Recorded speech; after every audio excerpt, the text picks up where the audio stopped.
Good morning, my G. How you doing, sir? I'm delicious, bro. How you doing? You're delicious. Always. Damn. Okay. Okay, that's a different kind of answer.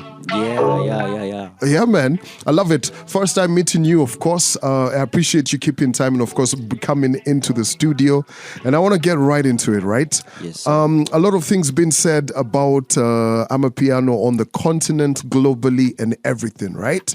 But from a man who literally wears it every single day and is all about it. Tell me, what's the state of Amapiano on the continent? I think it's the next global biggest genre that we're gonna have. Yeah. That's gonna be coming out.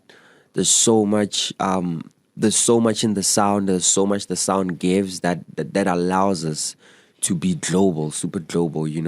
One thing I love about Amapiano is that it's forever evolving, it's forever growing, it's never like we don't have a consistent sound that stays for over and over. It's always something new, new vocalists, new approaches in music and all of that. So I think it's gonna be a long journey for Amapiano. Yeah, and a remarkable one.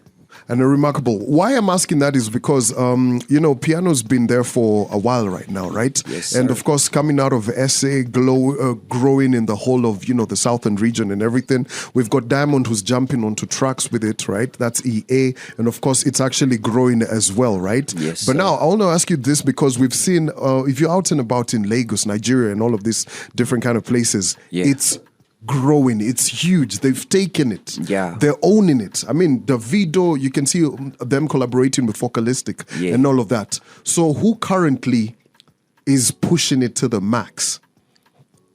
You mean from that side? No. Like, in terms, you guys own it. Definitely, hands down, right? Yeah. And of course, Afrobeat's huge in Nigeria and everything. But we can now see the fact that they're taking it and owning it and creating their own sound. Yeah. So from you who's in it, right?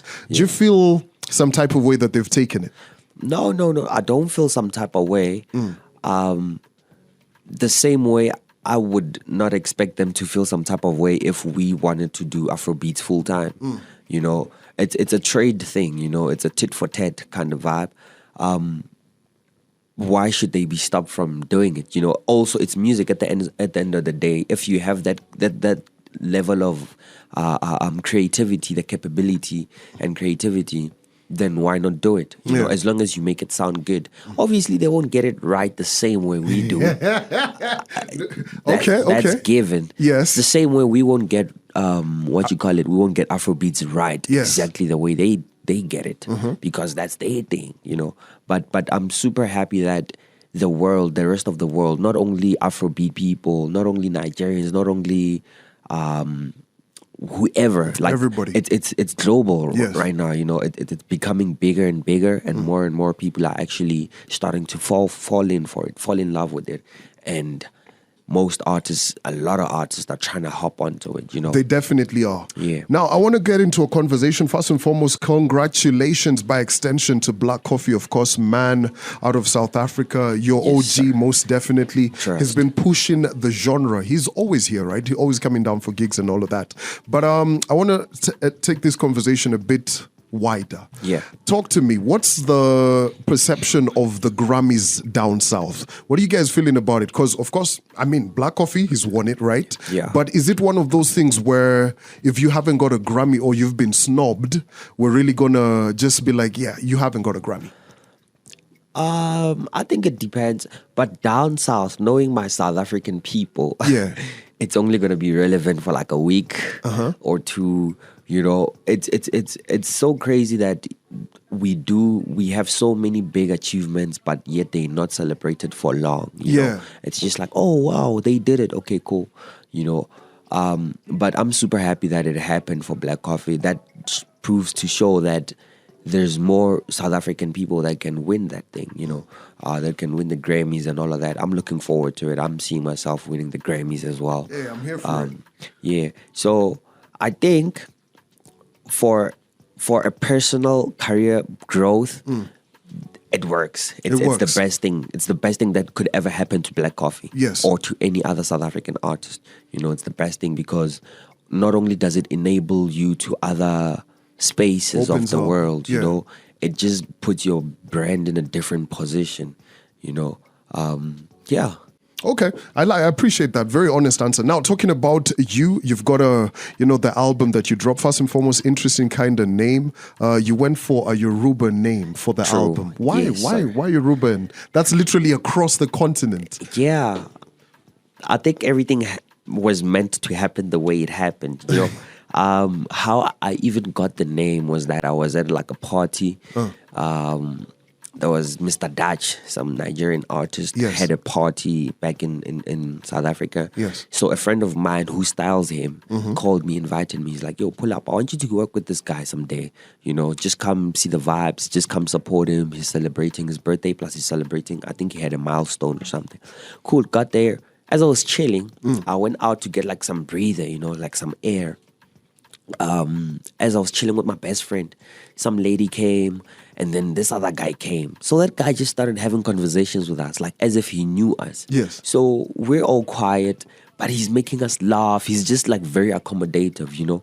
And then I had to ask his name. I'm like, no, man, the way you're so interesting, you have so many interesting things. Yes. Like you're saying a lot of interesting things.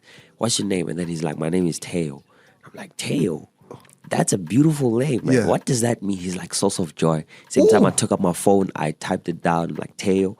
And then I Source researched of joy. Yeah, and then I started researching about it. I saw it's Yoruban. It means source of joy. And Yes. then I just started reflecting back onto who I am and my sound as a whole. That's when I picked up. I'm like, actually, my music is the joy to people. You know, like whenever people tell me about their music, I get like really spiritual messages from supporters. Yeah. Like, yo, your music actually makes me. There's this other time, this girl sent me a whole paragraph saying that she was depressed. She was depressed, and then she started listening to my music. She just started feeling better, way much better. So a true source of joy. You know, yeah. So I just personally thought that, yo, man, my music really brings joy into people's lives, you know. Okay. So yeah. I like that. Now, I was reading about, piano, and of course, like you said, it's going global, or, across the continent and everything. Yes, and sir. one of the things that I'm trying to understand about it is the length of the albums, right? Yeah. So your track has your first EP and of course your album that you dropped last year.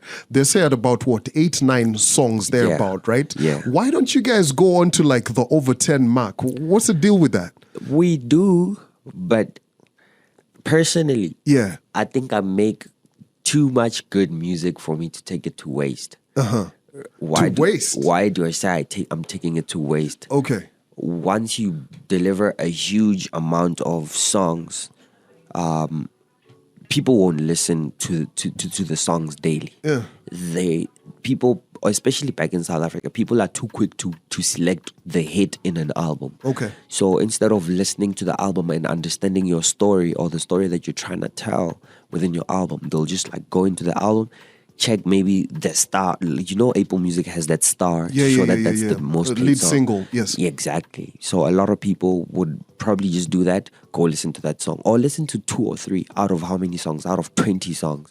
So I feel like I've put in too much work, you know. I'd rather build my brand with little amount of songs. Yes. Until I think I have that amount of crowd, so that when I drop, irregardless, the noise is gonna be so much to a point whereby you can't ignore it. You can't just play that hit song and then move on from the album. You know? Till today, I still get tweets from people saying, yo, I love the album. This is such a beautiful... Some people are only discovering the album now from friends who had the album maybe last month. Yeah. Or some November. even last year, you know. So it's forever evolving, you know.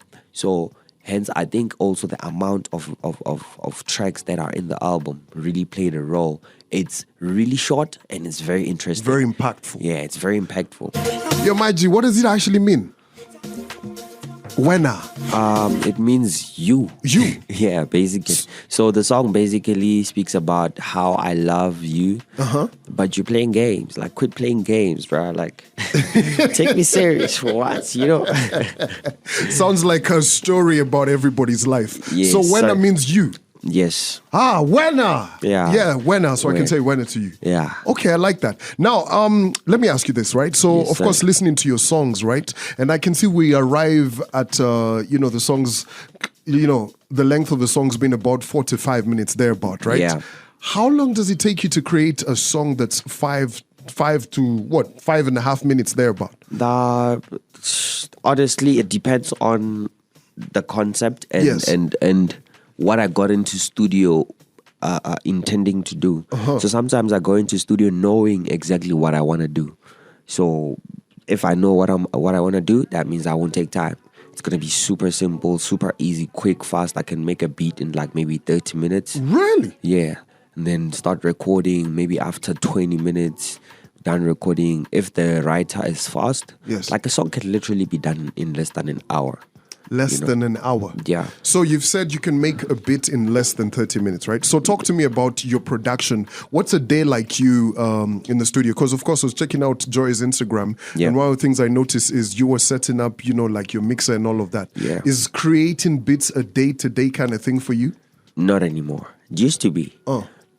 Also, I chose to also not let it. Even if I still had the time to be in studio every day, I wouldn't be in studio every day because I need to evolve. I need to change sound. I need to bring in different sounds. So the more I make music, like if I make music every day, there's no room for improvement. Yeah. Because it's gonna end up feeling like I'm doing the same thing over and over to me. So hence, sometimes I just take some time off from making music, maybe a week without making music. Sometimes I take some time off from listening to specific artists. Yes. Because I know they can influence the way I'm going to write or the way I'm going to sing. Okay. Just like now, there's an artist I'm not listening to for some time. Who's that? You can't say that and not expect me to ask. Who's that you're not listening to right now? I'm not listening to Rema. Ah! Yeah, Rema. Rema's just dropped a brand new album literally 2 weeks ago. But I've listened to it so many times because Yes. I feel like he's also set the bar high for Afrobeats. That's a whole different sound. That's a whole different approach in music. Yes. It's not like it's super different. So I've been listening, trying to intake and trying to learn on the qualities of the sound itself, the writing. I'm trying to learn. I'm trying to move into that space as well. I'm trying to adapt to that space, the Afrobeat space. Yes. Become more of an artist that way in that sound. So I'm taking some time off. And you know what I like about you? You just mentioned the word evolution, right? And your story is very incredible. So you started by producing trap and then you went into Amapiano. True. How was that transition? Like trap is such a different sound, even the BPM on it. True. So different. And then boom, piano, which is a bit more mellow. Yeah, I think I started with trap because when I started producing, Migos was a big thing. Yeah. No. No. They were online. Yo. Those guys made me. I used to listen to Migos a lot growing up. Yes. I was still in high school though, and the moment I started learning how to produce, obviously I made like few house beats because I feel like as black people, that's the quickest. It's innate. And it's the easiest thing to do. I started off with that, and then I was like, nah, let me actually transition. Let me learn. The intention was to learn more about how to produce. Learning more tricks, learning how to do 808 slides, how to do specific things. There are some things that I implement on Amapiano right now that are being done in like trap music. Yes. Which is what's also interesting and what's also nice. Sounds very sonically, it's so beautiful for my music. Yes. Then I just moved. I think also me being a church boy played a role because I couldn't choose where I wanted to be. Being a musician allowed me to be everywhere. I'd go to gigs, play for an artist. I've played for an R&B artist. I've played for a hip hop artist. I've played for Afro artist. I've played for gospel. I played gospel like my whole entire life. So I said I was learning this morning and about piano and everything, right? Yeah. So let me ask you, is there gospel piano down south? I'm working on it. Oh yeah? Yeah, I am. I actually have a song, 2 songs. No. Gospel Listen, songs so do that you are have like upper piano vibes. So you have it already or you're working on it? I have the songs and some I'm still working on. So can we premiere it? I don't have them on me. I don't. one thing I hate doing is carrying music that's unfinished. What do you mean? Because I'm gonna get lazy to finish it off. If I have it in my phone, I'm just like, that's cool. How could you tease me like that and then tell me you don't have it? Hey man, you gotta hear it. You gotta hear it. If maybe the music space gets into that, but also I just feel like the way I'm creating it, I'm trying to create balance. I don't want to take away the spirituality of gospel music. I don't want people to go to church to groove. To have the mentality of like, yes, I'm going to be dancing a lot, Well, I mean, you're going to take away the savannah from, I guess maybe some people will get more. Maybe we'll have more saved people. Who knows? Maybe the sound will attract more people to go to church. I like the fact that you mentioned, coming up as a church boy and everything, influencing, your music production and your sound and all of that. Yeah. Who was musical in your family? Because, when I was reading up about you, you